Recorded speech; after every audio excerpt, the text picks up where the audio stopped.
kita akan belajar tentang planet-planet tentang luar angkasa. Nah, pada hari ini kita akan belajar lebih jauh lagi, lebih dalam lagi tentang planet-planet itu.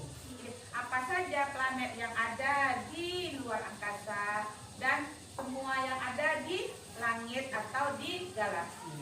Nah, kesempatan ini, hari ini kita akan belajar tentang planet-planet yang ada di sistem tata surya, dan nantinya anak-anak ibu dapat menyebutkan karakteristik planet yang ada di sistem tata surya kita. Nah, awal pembelajaran kita, maka semuanya coba kita fokus lagi. Kita fokus untuk belajar, untuk menggali ilmu, dan untuk supaya anak-anak ibu rileks. Bisa? Yuk kita latihan fokus. Rilekskan tangan, rilekskan badan. Yuk tarik nafas. Tahan, lepaskan. Tarik nafas, tahan, lepaskan.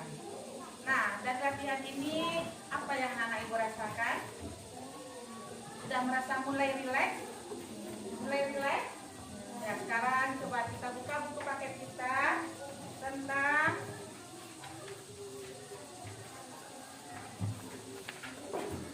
halaman 14.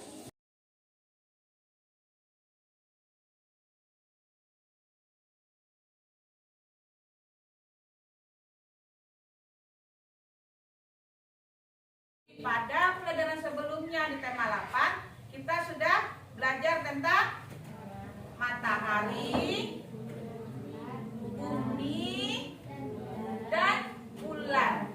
Ada matahari, ada bumi, ada bulan.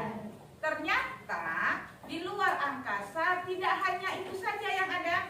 Tidak hanya ada matahari, tidak hanya ada bulan, dan tidak hanya ada bumi. Ternyata ada banyak lagi benda-benda angkasa lainnya. Coba kita lihat. Mengenal tata surya. Nah, manusia awalnya mempelajari sistem tata surya ini adalah melalui penelitian. Mereka melakukan penelitian itu selama bertahun-tahun untuk menjawab tentang misteri luar angkasa. Nah, ternyata setelah diteliti ada banyak benda-benda lainnya, bahkan ada beribu-ribu atau berjuta-juta benda lainnya. Tetapi yang kita pelajari pada hari ini hanyalah tentang sistem tata surya kita. Nah, bumi adalah salah satu planet yang ada dalam sistem tata surya yang disebut dengan galaksi Bima Sakti atau galaksi Milky Way. Nah, bumi berada dalam galaksi Bima Sakti.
Ada 4 hal yang perlu kita ingat tentang tata surya. Pertama, sistem tata surya.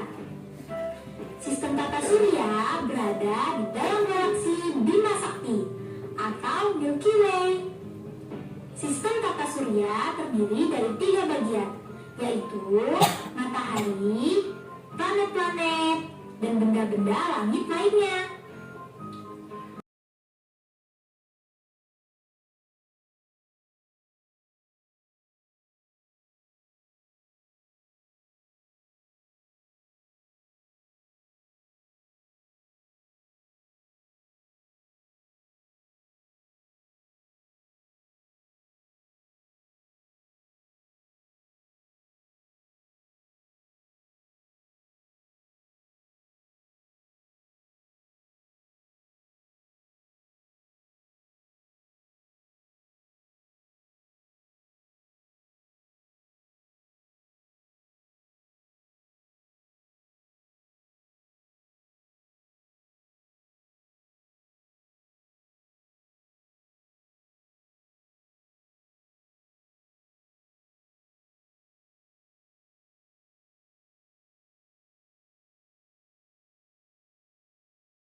posko.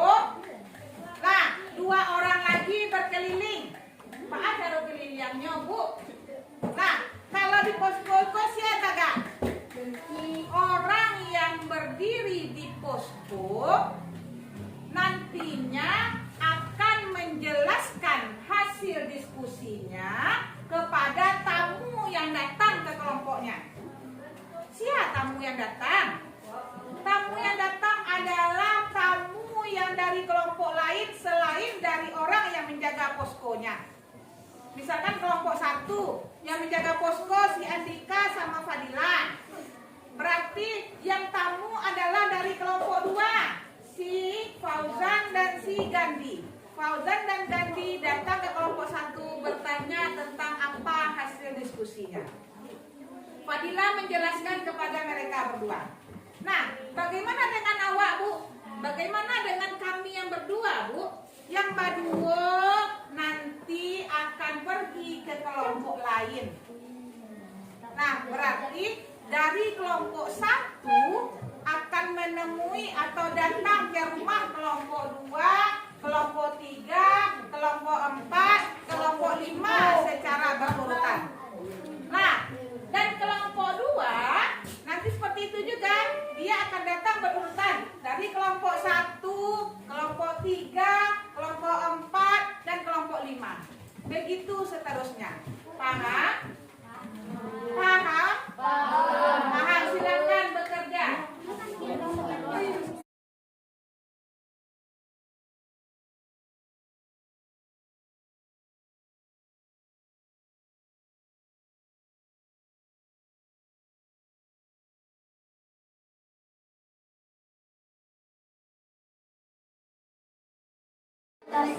Berarti sangat lambat. Nanti jadi penuh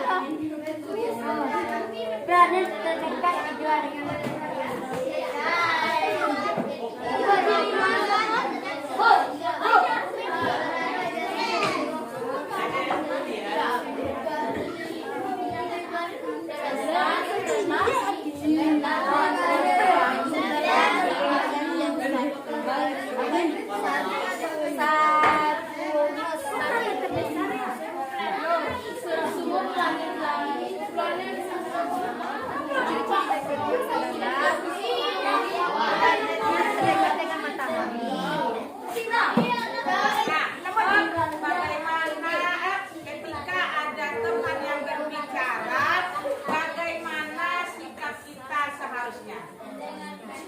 mendengarkan dan menghargai teman kita yang berbicara. Coba fokus diri kita bahwa ketika kamu berbicara tidak didengarkan oleh orang lain, bagaimana perasaan kamu? Bagaimana perasaan kamu? Karena itu pula lah yang akan terjadi jika teman berbicara tidak kamu dengarkan. Nah, sekarang coba mendengarkan, memahami apa yang disampaikan oleh Fadila. Silakan Fadila. Assalamualaikum warahmatullahi wabarakatuh.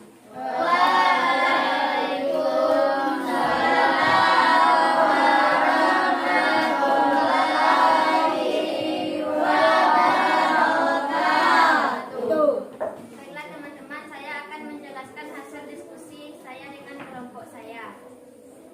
Ini adalah planet yang pertama, yaitu planet Merkurius. Ciri-cirinya adalah planetnya merupakan planet yang terdekat dengan matahari. Yang kedua, tidak memiliki atmosfer. Yang ketiga, jarak antara matahari dengan Merkurius adalah 58 juta kilometer. Yang keempat, Merkurius meleset cepat mengelilingi matahari dan berotasi sangat lambat. Planet yang kedua adalah Venus. Ciri-ciri Venus adalah planet terdekat kedua dengan matahari. Yang kedua, merupakan planet paling panas. Yang ketiga, memiliki lapisan atmosfer tebal yang dilapisi awan. Yang keempat, planet Venus disebut juga dengan planet bintang fajar. Itulah hasil keputusan kelompok saya. Saya yang mewakili kelompok mengucapkan Assalamualaikum warahmatullahi wabarakatuh. Nah, dari pembelajaran kita dari awal sampai akhir, hal apa yang menarik pada pelajaran kita hari ini?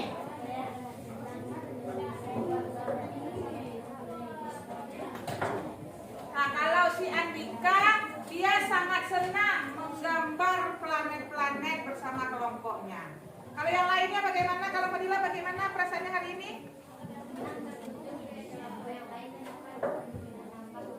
Nah, kalau Fadila dia senang berkunjung ke kelompok lain, dapat wawasan baru dari kelompok lain. Coba Siva, apa yang menarik bagi Siva?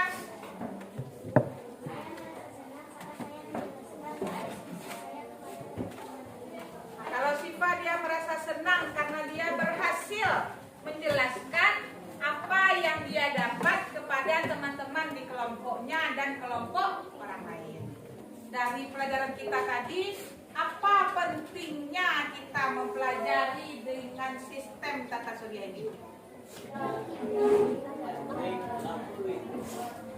Nah, kata si Ilham, pentingnya pelajaran hari ini adalah karena kita dapat mengetahui benda-benda lain di luar angkasa. Apa tantangan yang kamu hadapi pada pelajaran hari ini? Tantangan oleh Lola susah menjelaskan kepada teman. Tantangan yang lainnya, apa yang kamu rasakan tantangannya? Nah, susah untuk mencari planet-planet yang lain.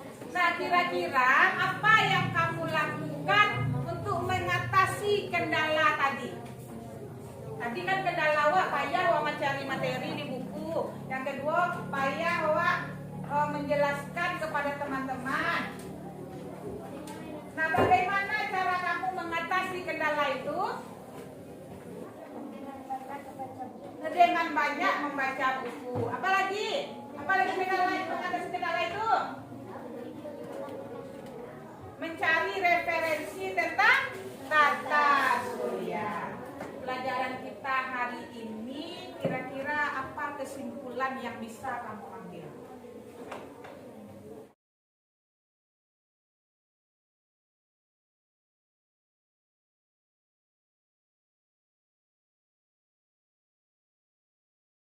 Kita pada hari ini kita cukupkan sampai di sini. Nah, maka sama-sama kita berdoa mengucapkan alhamdulillah.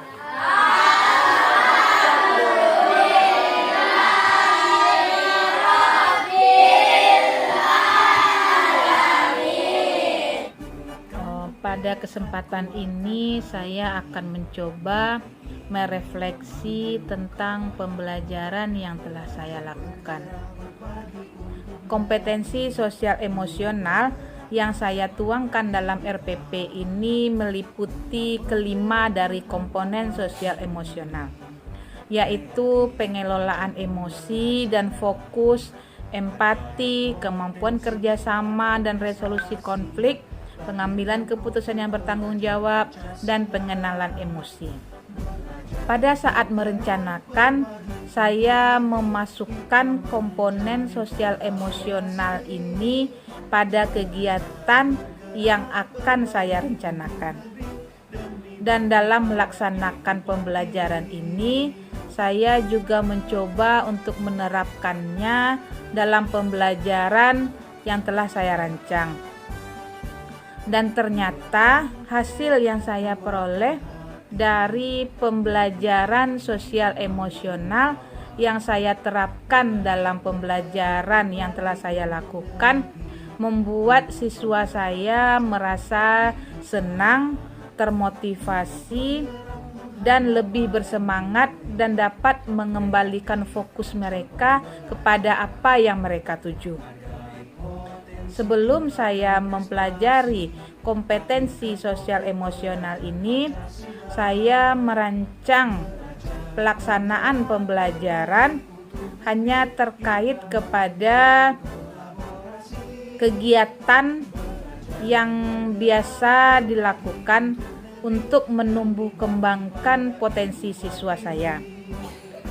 Pada pembelajaran sebelumnya, sebelum saya mempelajari tentang kompetensi sosial dan emosional ini, saat saya menemukan murid saya melakukan sesuatu yang tidak seharusnya ia lakukan saat pembelajaran, membuat saya merasa bahwa saya tidak dihargai.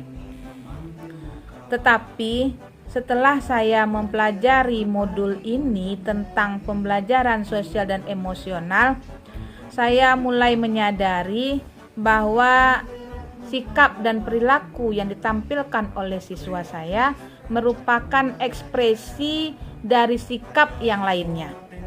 Artinya, saat siswa saya bertingkah atau berbuat sesuatu, maka saya harus memahami kompetensi apa yang harus saya kuasai untuk menanggapi tingkah laku yang ditampilkan oleh siswa saya.